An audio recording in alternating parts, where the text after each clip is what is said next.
तर भंडारा गोंदियात गेल्या 2 तासात 7.22% मतदान नोंदवलं गेलंय। नागपूरमध्ये ही आकडेवारी सर्वाधिक आहे। 2 तासात 13% मतदान झालेलं आहे। तर चंद्रपूरमध्ये सुद्धा जवळपास 7 ते 7.5% मतदानाची नोंद करण्यात आली आहे। विदर्भामध्ये ऊन खूप भयानक आहे, ऊन खूप प्रचंड आहे आणि याच उन्हाचा त्रास होऊ नये यासाठी सकाळच्या सत्रात मतदानासाठी जाण्यास अनेकांनी पसंती दिल्याचं चित्र पाहायला मिळते या आकडेवारीवरून। आणि नागपूरमधल्या दिघोरी इथल्या मतदान केंद्रावरती मतदान उशिरा सुरू झालंय असा आरोप स्थानिक भाजप नगरसेवकांनी केला। जयमाता शाळा आणि दिघोरी या मतदान केंद्रावरती सकाळी 7च्या ऐवजी मतदान विलंबानं सुरू झालं।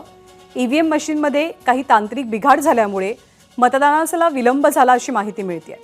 दरम्यान मतदानाची प्रक्रिया पुन्हा सुरू करण्यात आली आहे आणि मतदान सुरळीतपणे पार पडतंय, परंतु रांगा इथे बऱ्याच लागलेल्या आहेत। भरपूर लोक रांगेमध्ये उभे पाहायला मिळतात।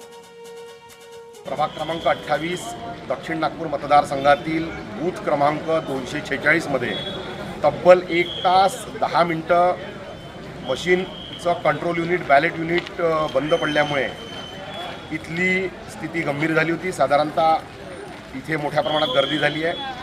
1 तास 10 मिनिटं उशिरा मतदान सुरू झाल्यामुळे लोकांची प्रचंड गर्दी झालेली आहे। तसंच बूथ क्रमांक 248 मध्ये 7:30 पासून तर 7:45 म्हणजे तब्बल 15 मिनिटं मशीन बंद पडली होती आणि तिथलंही नागरिकांची मोठ्या प्रमाणात गर्दी झाली आहे। एबीपी माझा, उघडा डोळे बघा नीट।